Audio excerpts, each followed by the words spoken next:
It's Friday, September 8th, 2023. Welcome to episode 69 of the Alameda Postcast, an audio service of the Alameda Post. I'm your host, Scott Peeler. In this edition of the Postcast, Alameda Police released details about the body discovered on Bay Farm Island in July. The City Council increases housing density at Alameda Marina and moves forward with voter-approved salary increases.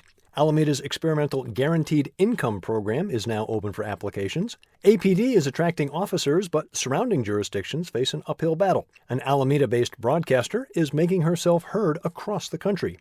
And Foz welcomes you to go big this month. These stories and more on this episode of the Alameda Postcast. Our top story. On July 21st, a body was discovered concealed in a bag on the shoreline near Bay Farm Island Bridge. Last month, Alameda PD classified that death as a homicide. On Thursday, a city press release announced that not only had the victim been identified, but that an arrest had been made in that case. Through DNA evidence, the victim was identified as 27-year-old Rachel Elizabeth Imani Buckner of Pleasanton. On Wednesday, the U.S. Marshals Service, with assistance from Alameda and Pleasanton Police, arrested a 42-year-old Pleasanton man. The investigation is ongoing, with Alameda and Pleasanton being assisted by the FBI. APD is asking that the community respect the privacy of the Buckner family at this time.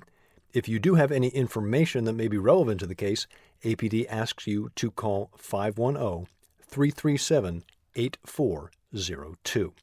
Find the story at alamedapost.com/news. City Council returned to regular session on Tuesday after their traditional August break. Among the major items before the Council, the creation of a special events grant program to assist organizers with events held in public right-of-way or events that require city services on the event day, such as public safety. The new program has a $200,000 budget and is intended to cover 10 to 15 events. Allocation of the grants includes up to 3 events for the Downtown Alameda Business Association, such as the Art and Wine Fair, up to 3 events for West Alameda Business Association, such as the Blues, Brews, and Barbecues event, and up to 3 events for the city, such as the 4th of July Parade. The Council unanimously approved the program. Look for applications to open in early 2024, with grants beginning in fiscal year 2024 to 25, which is July 1st of 24 through June 30th of 25. As noted in episode 61 in July, the Planning Board recommended that City Council approve amending the Alameda Marina Master Plan to increase the number of housing units from 760 to 801. On Tuesday, the Council did just that, unanimously approving Phase 3's increase from 218 to 259 housing units in the development known as the Foundry. Total affordable units increased from 104 to 117, with the 13 additional affordable units reserved for very low-income households. Building size and footprint will not change. The developer, Alameda Marina LLC, has already completed Phase 1, the Launch apartment complex, and has begun work on Phase 2's 182 townhomes. Also on the agenda at Tuesday's meeting, increasing the salaries of the mayor and the council. Way back in episode 11, we reported that last July, the council approved a ballot measures to go before voters. Voters passed the measure in November, with 54% of the voters approving. On Tuesday, the new salaries were voted in, with the mayor's base salary increasing from $3,600 to $28,311. Council members' base salary moved from $1,200 to $18,896 annually, retroactive to July 1st of this year. The goal of the increase is to encourage people who may not otherwise be able to afford to run for office. The resolution passed 4-1, with Councilmember Trish Herrera Spencer voting against it. Noting that the council member salary is 67% of the mayor's salary, Herrera Spencer remarked that an 87% ratio would better encourage community members to serve. That 87% figure is the ratio of the assistant city manager's salary compared to the city manager. For additional details on Tuesday's council meeting, see Karen Jensen's article at alamedapost.com/news.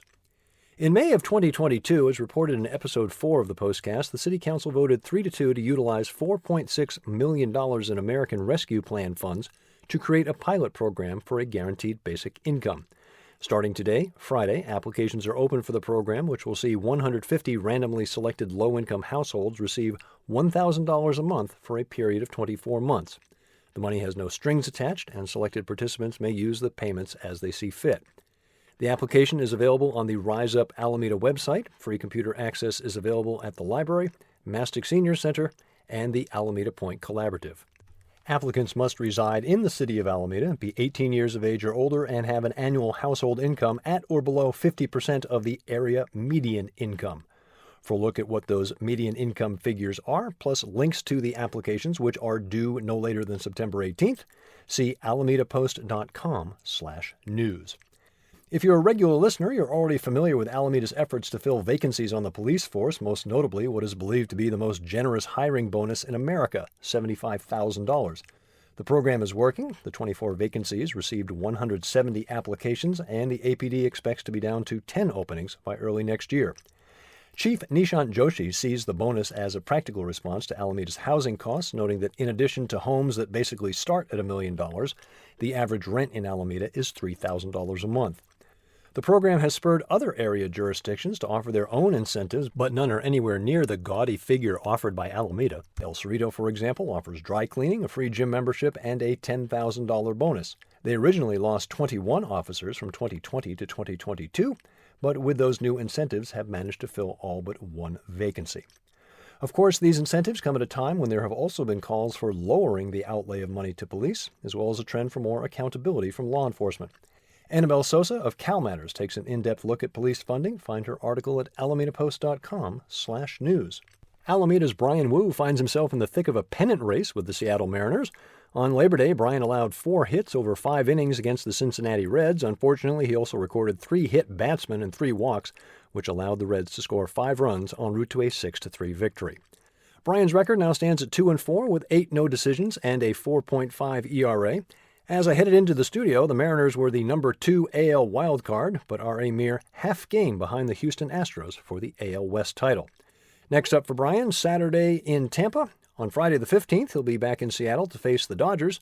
If Seattle's rotation stays as it is, there is a chance we may see Brian take the mound in Oakland for an afternoon game on Wednesday, September 20th. As soon as the rotation for that series is set, we'll let you know. National Public Radio features a midday program called Here and Now. The producing station, Boston's WBUR. So if you know New England, you might think the hosts are somewhere in the Back Bay. Try East Bay. Deepa Fernandez is heard on over 450 stations with a listenership estimated at over 4.5 million. And Monday through Friday, she broadcasts from right here on Alameda.